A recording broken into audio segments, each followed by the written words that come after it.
For the rest of our time here, we are very excited to have Adel Alghabiri, and he is, as I mentioned, the International Trade Specialist from the Republic of Yemen and has been involved in his country's accession process for the last several years. So we're very excited that he's here to share some of his actual experience. Thank you very much. Thanks, Deborah and Sonia and everyone for being here, for the invitation. Well, there has been a lot of exciting things that have been said by both sides. I don't think I will say as exciting issues as what they said. I will just shed some light on some practical experience, like with the facts and figures that will probably, in some times, will reaffirm what has been said, and some other times will probably clarify from the field what are the concepts. The big question that has been always been asked, or should have been asked, is why countries should join WTO, especially if they don't have offensive interest to invade the world, like China, for example. It has a significant industrial capacity that could invade the world with its products. So that is clear that they should join the WTO. But other countries, even developing countries, not just LDCs, so that without going further into names, but many developing countries do not have a lot of products to be exported, except for example, oil and minerals, which are being exported anyway and being demanded highly without being a member to the WTO. In other even developing countries, you already also producing goods that are highly demanded, and buyers are buying and looking for you to buy. So why do you bother and join the WTO? That's one question. Another question related to it is today we have about 155 or 56 members of the WTO, of the world in the WTO. And we have about 30 countries or less, a little less, that are in the process of accession. That's a very important information that we should look at. Why all of this enthusiasm, why all of this interest to join the WTO by all countries at all levels of development? There must be something. It's not gravity. It's not, the attraction of the WTO, but there is a reason. One of the reasons is politics and political and the image.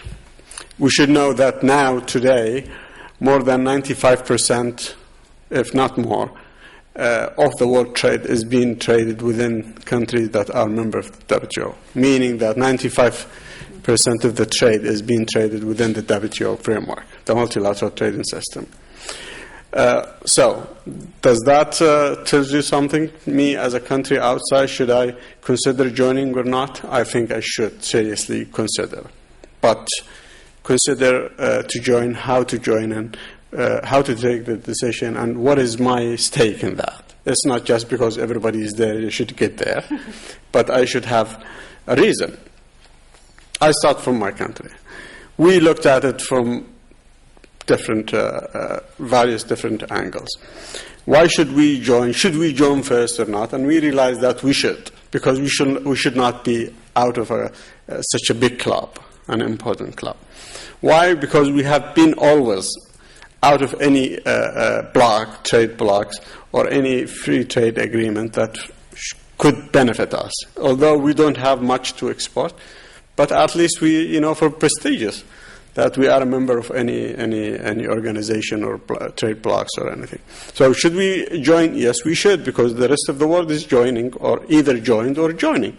So we should. How we should join, and what are the expected benefits? That's the big question that everybody asks, and everybody's asking, everybody has asked, and nobody has an accurate answer to it. Why should we?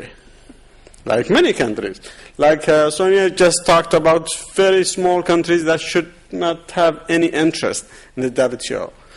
Yemen, even though it's big, like we have 22 million citizens, we are an LDC, but should we join? It's not by how many people you have to join or not. It's how much trade you have, offensive trade interest you have, so that you join. How much you can export to the world. We know we can't.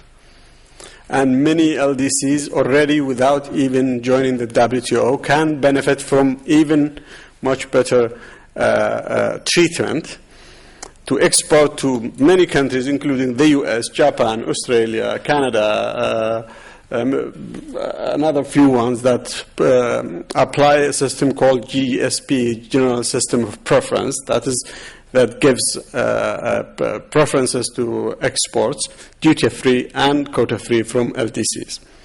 Zero. And you can benefit from that. I speak about my country in Yemen. We are not making any benefit of that, either to the EU or the US. When you see the figures that we are benefiting, or how much goods have been exported to these countries under this GSP system, which is a golden opportunity for you to export, you laugh. Very small figures, and many countries are like that. The reason is not the tariff that we are not exporting. The reason is supply side constraint. It is something within us that we cannot produce something of high quality, of reasonable quality, that can penetrate markets of other countries. So this is the case before accession, and this is the case is going to be after accession. So accession, will it affect that negatively or positively? You never know. But to me, the answer is, I don't know. I mean, I don't think there will be any effect in terms of our ability to export, because what matters is if you can produce cheap and good quality products that can compete. It's competitiveness, it's not accession. That's one thing. But are you going to be impacted or affected by the exports to your country? That's another question that should have, your accession to the WTO should have implication on, because of the reasons that Sonia said, is the tariff binding. The rule and the golden rule of the WTO, the most fundamental, is that you bind. Not necessarily decrease, but you bind.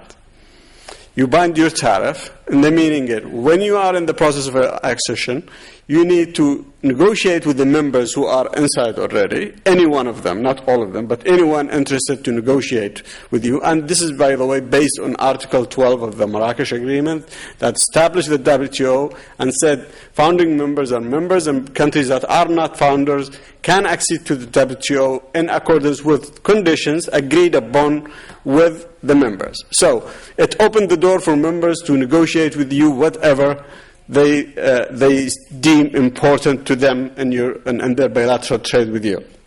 So when you apply for accession, you have to negotiate with them. And the thing is, the logical thing that should happen is that they come and ask you to bind the products that they have interest in your market at certain level. And that's exactly what happens with a little bit of, excessive demand. Because they do not just confine their negotiations with you to the list that they have offensive interest or interest to you, but some countries claim that this is systematic process, that you should bind all of your products. And this is the development.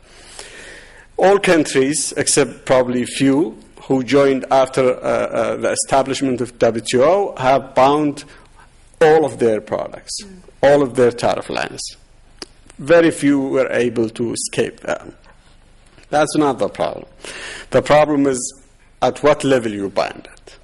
Some countries were crushed, and they bound at a very low level, because that's the way they were able to negotiate it. And this is the point that we'll come back to. Some countries were successful and were lucky, probably, that they could bind at a much higher level than the applied, or at least a satisfactory level.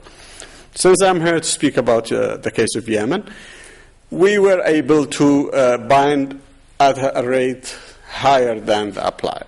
So basically, we have the average. We have at least 3-folds of the applied.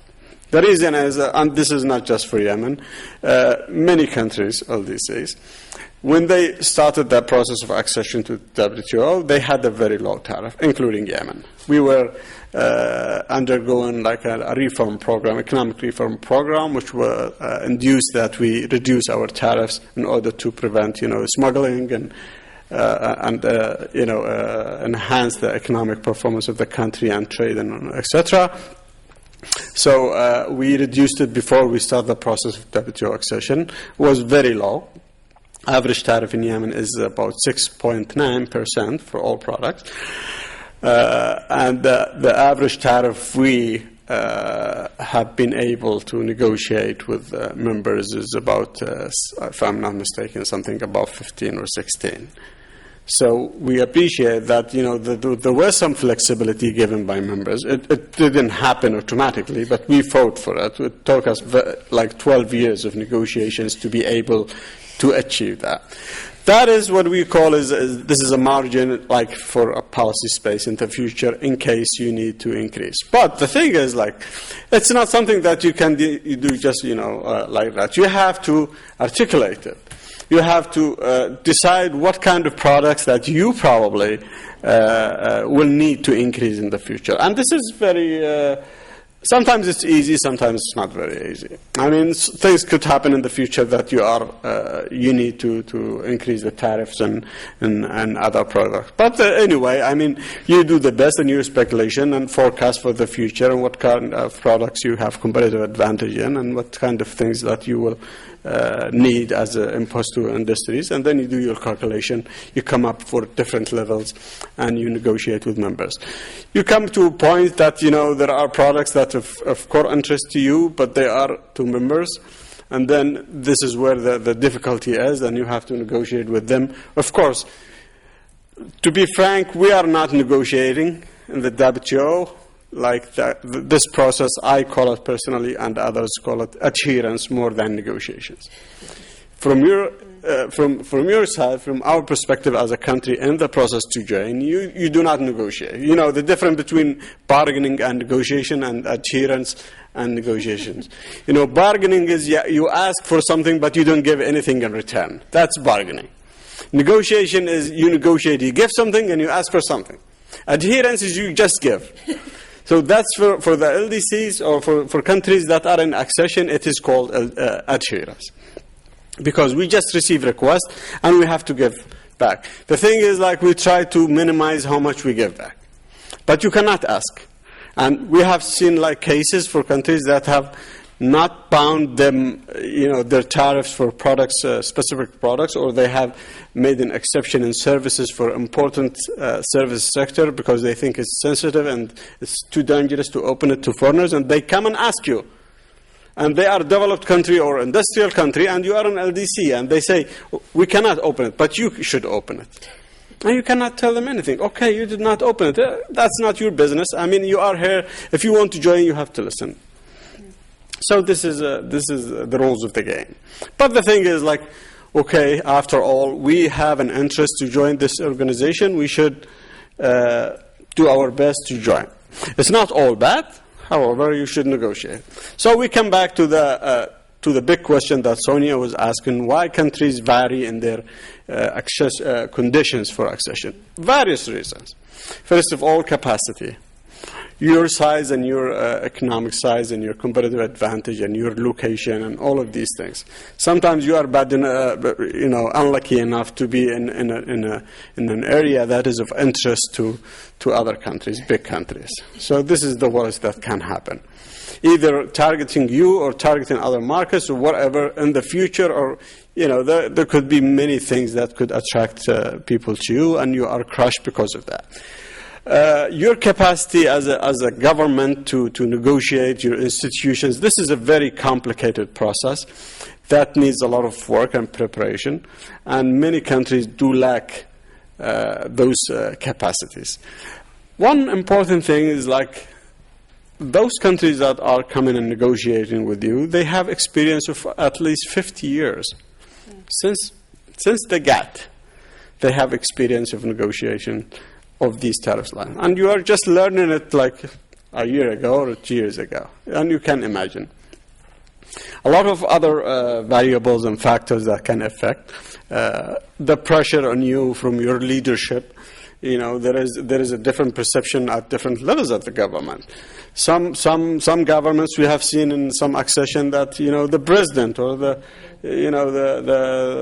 head of the state is so keen that his country be part of the international community without even realizing what is the cost that the technical team, even led by the Minister of Trade or Industry, has to implement the king or the president wish. So you have to exceed within a time frame, or other way you'll be fired or whatever. So this in many countries this happened. In many countries there was deficiency at the level of the technical team, or some in other countries there were difficulty achieving or coming to an agreement and consensus within the government, because this is a process that involves the whole government and the private sector and recently the civil society and the media and academia, and it's a terrible very complicated structure that you need to take everybody on board, otherwise you face in difficulty. So from experience, from someone I worked in this for about 8 years, the most complicated and cumbersome duty is internal negotiations, not external ones. To come up, to reach to a point that you have a document to go, or bottom line at least for some or a negotiation mandate, and go and negotiate with members.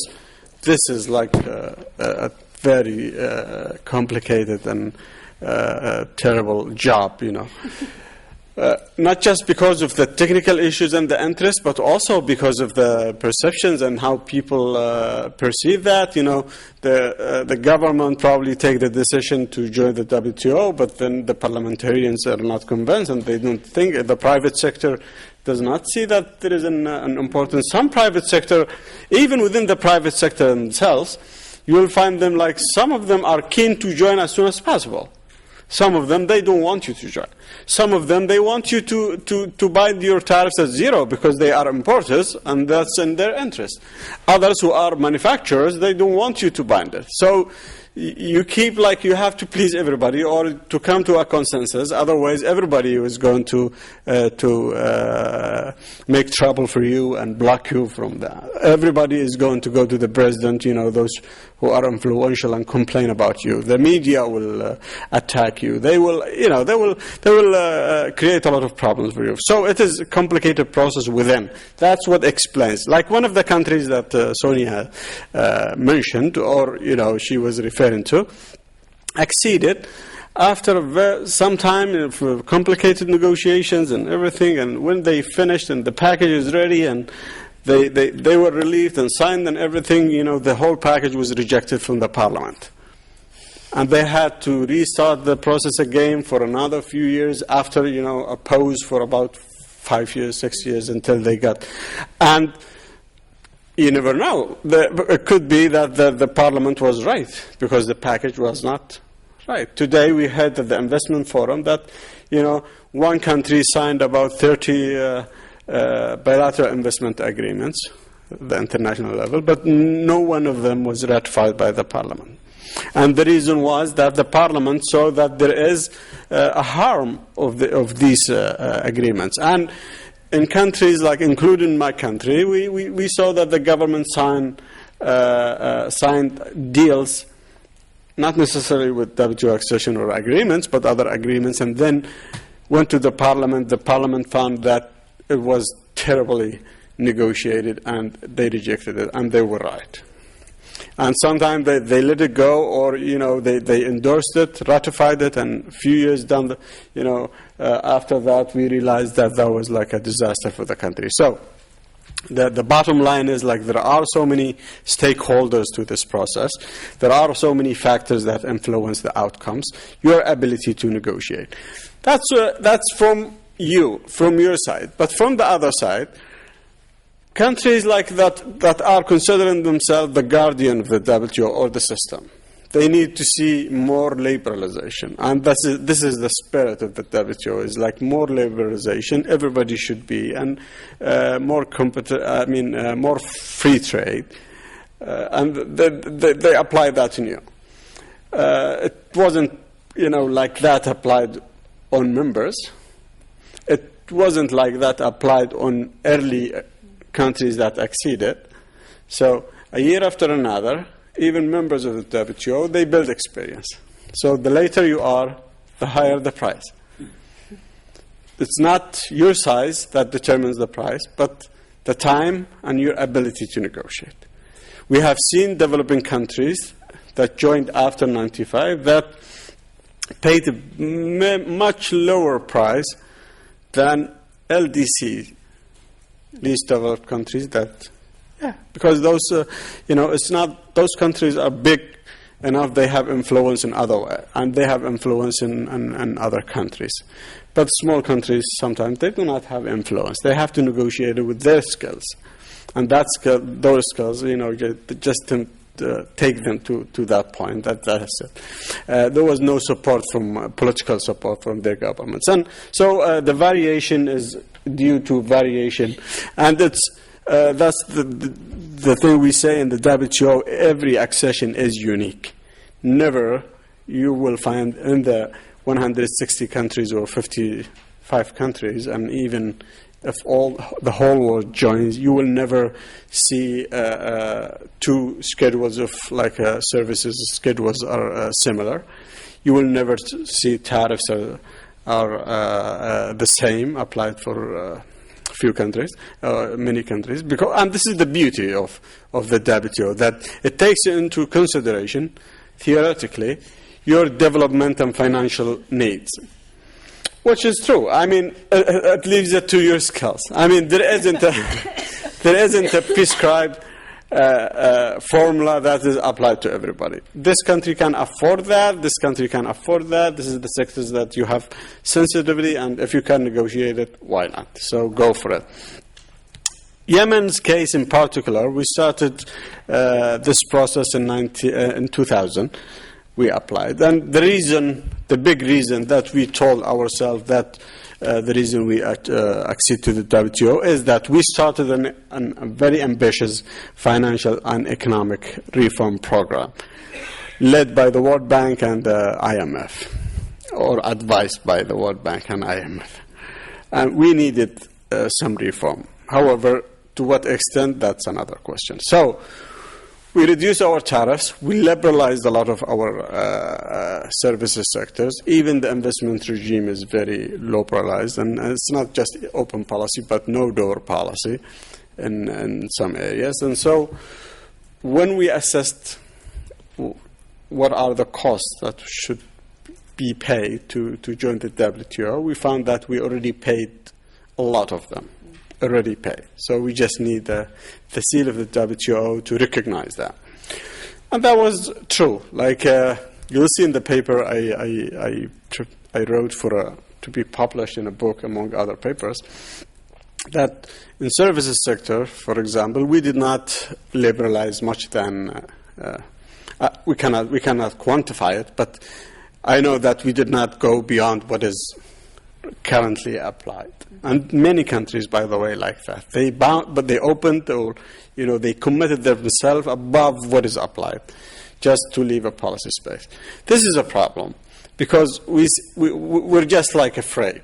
You might need to deregulate, restrict some sectors. If you are a member already and you made a commitment, this is very difficult. The famous case of the United States about gambling, was a very famous case that they tried to bind gambling for teenagers or remote gambling from abroad because of the underage gambling. And because they had already made a commitment in sports or entertainment services, they were not able to do it. So they went into dispute settlement for about 5 years with their counter country, and then eventually they lost the case because they already made a commitment and it was very hard to reverse it. And if you want to reverse it, you have to renegotiate it and compensate and all of this. So this is the biggest problem of the WTO. It is the main purpose and the core foundation of the WTO to provide for more predictability. But for the country, from the country perspective, it is very restrictive of your policy options in the future. So you do not have much policy space when you bind. That is the biggest, in my opinion, problem in the WTO that is hindering and giving it that bad image, even for countries that want to join. Like, if that was not the case, if the process of changing or reversing some commitments you made were simpler, I think it would have been much, much easier for countries to join. And if they discover something in the future, or a new need arises, you can reverse it, renegotiate it. But the thing is, like, there are articles that allow you to renegotiate some of the commitments you have made. But the thing is, like, renegotiation is like a disaster, because you will, the way it says it, like, you have to come to an agreement with any member that objects. So this is, you can imagine what you're going to pay, much higher price. So back to our accession, started in 2000, was very normal. We had a lot of a shortage of capacities, but we got provided with some technical assistance by the EU that helped us build some capacities in, hiring some private, special skills and experts to assist us. We got a lot of help from international organizations, the WTO in particular. We got from UNCTAD, ESQA, other UN agencies. And we made it. We completed our accession technically in 2010 with all the conditions. We made an average commitments and services just about like what other countries have done, a bit less. And we, in terms of goods, we made also a good, the commitments we made or the concessions also, we think they are reasonable for us. To a large extent, we don't think that we will resort to those policy space we need in the future. But you never know. I mean, you leave it for a future generation; they might need it. That's all about. I have to say, we expect not much benefits. Of course, there are some harms that we will have to that we had to commit to the intellectual properties, like many other countries. That's one of the negative sides, but we have to live with it. It ties the government hands from making policies, but this is, in one way, it's good as well, because sometimes even for government you need some painful reform that you cannot do yourself. I always talk about it, like taking your teeth out. You never do it yourself. And it's the last resort for you, but it's better for your health sometimes to take it. But even though realizing that you cannot do it yourself, someone has to take it. This is exactly what we think is could be a benefit, that we are forced to do some reform, and this is important. Like in many countries, telecommunications sector, by the way, is one of the most important examples. Many countries and governments like to keep the telecommunications sector owned by state-owned and operated by the government for the revenue of it and the dominance and the control and everything. That is not necessarily in the best interest of the people and even the government. And experiences have shown that, when the government has left that sector and they privatized and opened it, they got more revenues and people were getting better services, better quality, better prices. And that's, a government would have never give up the telecommunications sector. Other sectors as well. So it could be good for the people and for the government. So it's also good to be part of an international system. I mean, it could generate investment, but there is no link that is proven yet that accession to the WTO could but it sends the signal. I mean, me as an investor, I can go to country X and I know it's WTO member, so its rules and everything, TPT, SPS, subsidy, import regulation, import license, everything is according to the international standards of the WTO. So it makes your decision much easier. And the rest is like, as we always say, I think WTO, it's not an end in itself. It's a way. It's a means to development. It doesn't happen automatically. It's one way to development. You can use it to develop yourself. You have the access to the markets of all country members, with predictable conditions of trade, predefined tariffs and conditions. So all the rest you have to do is like you address your supply side constraints, you improve your production capacities, and work on your own things. Thank you.